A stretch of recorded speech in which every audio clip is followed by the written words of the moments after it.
John Evans here, back at the Pioneer Cemetery.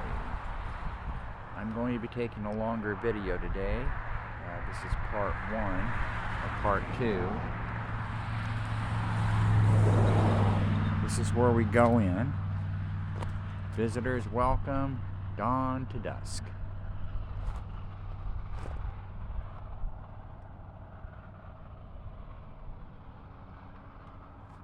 This is where we go in. Yeah. Okay. The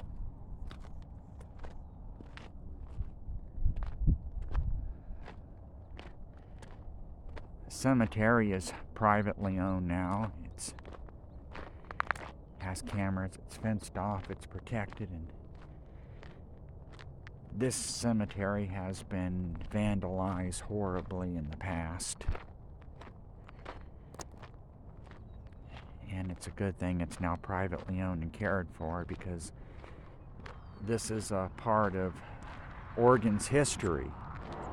Early history, in fact, pioneer history, and it's good that somebody is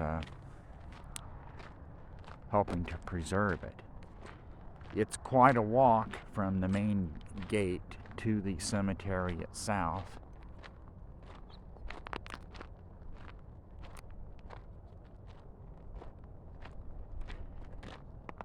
It's at least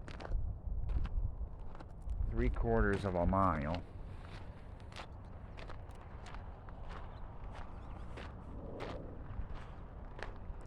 As you approach the cemetery, you can hear the crows cawing. Caw! Caw! It seems that every cemetery I've ever been to, there's a lot of crows that hang out at them. And I wondered why exactly. Why do crows tend to hang out at cemeteries? So I asked Google, and they said it's because cemeteries are fenced off generally from predators, from cats and dogs and things that would prey on crows, so they feel safe there. And also because of the bodies in the ground, worms are very plentiful. So there you have it. Why crows hang out at cemeteries.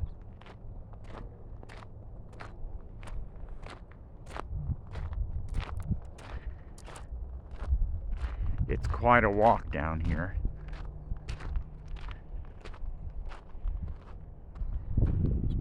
As you can see, that's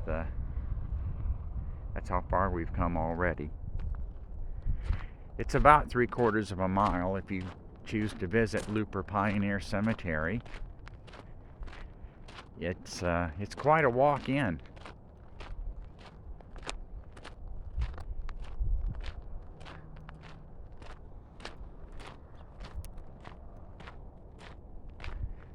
It's pretty much surrounded by grass farms on either side.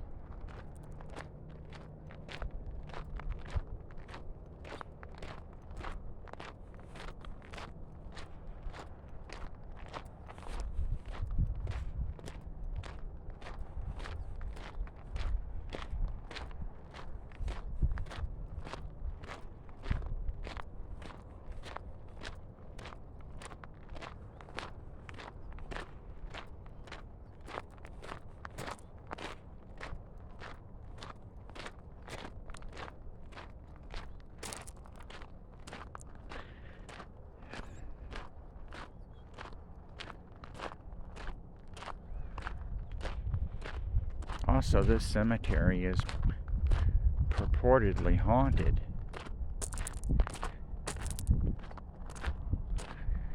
I myself have had a couple of experiences in there. The first time I came here with my son, we had virtual conversations on the ghost tube on the phone with several spirits.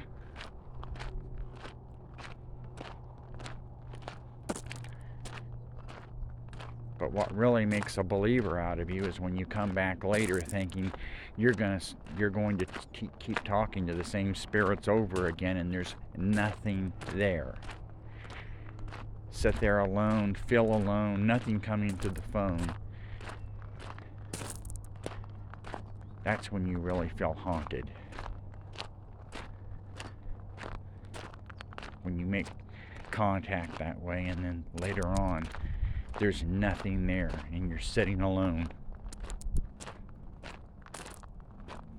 That's when you really feel the haunting moment.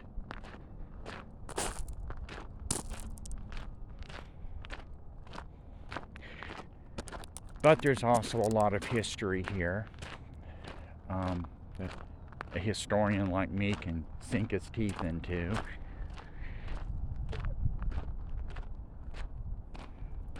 There's actually many graves that the headstones were either lost or stolen or vandalized, and they still don't know.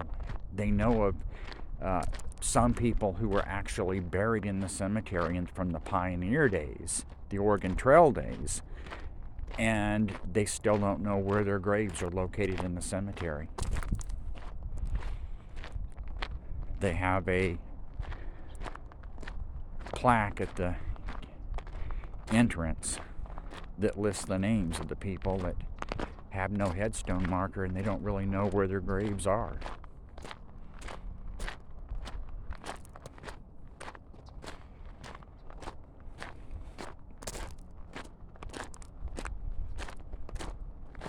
See, it turns around a winding road at least 3/4 of a mile in.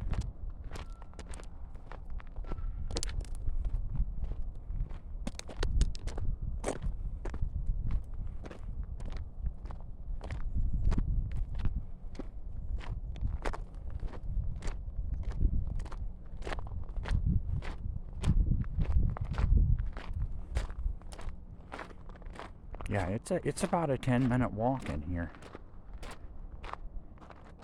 There's those grass fields there. I think they're going to be harvested any time.